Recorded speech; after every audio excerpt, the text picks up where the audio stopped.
మన కార్పొరేటర్ గారు ప్రేమేశ్వర రెడ్డి గారికి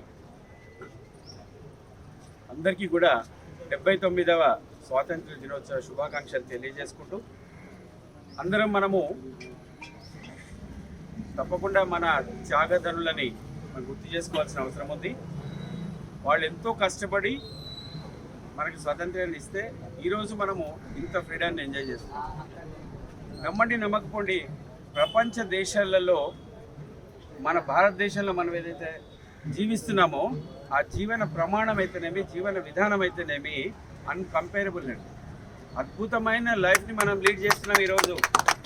ఈవెన్ అమెరికాలో కూడా వాళ్ళ సిటిజన్స్ ఓన్లీ ఎంజాయ్ చేయడం అంటే షెడ్యూల్ చేసుకొని ఎంజాయ్ చేస్తారు తప్ప మనంత ఫ్రీడమ్ లేదు. మన దగ్గర 10 రూపాయలున్న బతకగలుగుతాం, 10 కోట్లున్న బతకగలుగుతాం. ఇటువంటి దేశము నేను కూడా అంటే చెప్పుకోవడానికి కాదు, దాదాపుగా ఒక 18-19 దేశాలు తిరుగున్నాను నేను. అన్నిటికంటే ది బెస్ట్ మన ఇండియానే.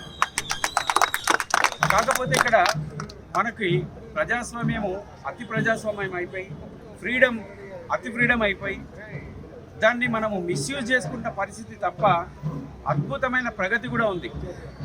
ఈ పార్టీ ఆ పార్టీ అని కాదు, చాలా చాలా గొప్ప గొప్ప లీడర్లు వాళ్ళ విజన్తో ఈరోజు మనము వాళ్ళు చేసిన అభివృద్ధితో మనం ఈరోజు ఈ స్థాయిలో ఉన్నాం. మనం ఒక ఇందిరాగాంధీ ఉండడం వల్ల, ఒక ఇందిరాగాంధీ గారి విజన్ వల్ల మనం ఎంతో ప్రగతి సాధించాం.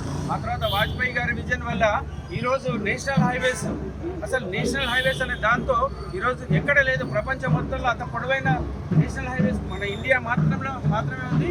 ట్రాన్స్పోర్టేషన్ కానీ మిగతా విషయాలలో ఆయన ఒక్కరి విజన్ అది. సో అట్లా ఈరోజు మనకి అత్యంత అద్భుతమైన ప్రధానమంత్రి మనకున్నారు.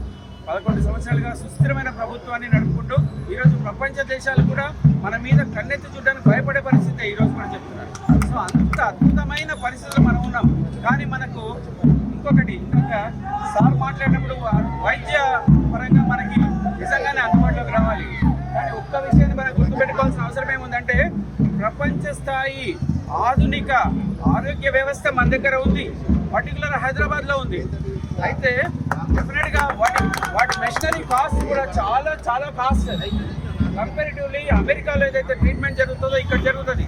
అక్కడ 10,000కి జరిగేది ఈరోజు 1,000 రూపాయలకు జరుగుతుంది మన ఇండియాలో. స్టిల్ అది మనకు కాస్ట్లీ ఉండొచ్చు.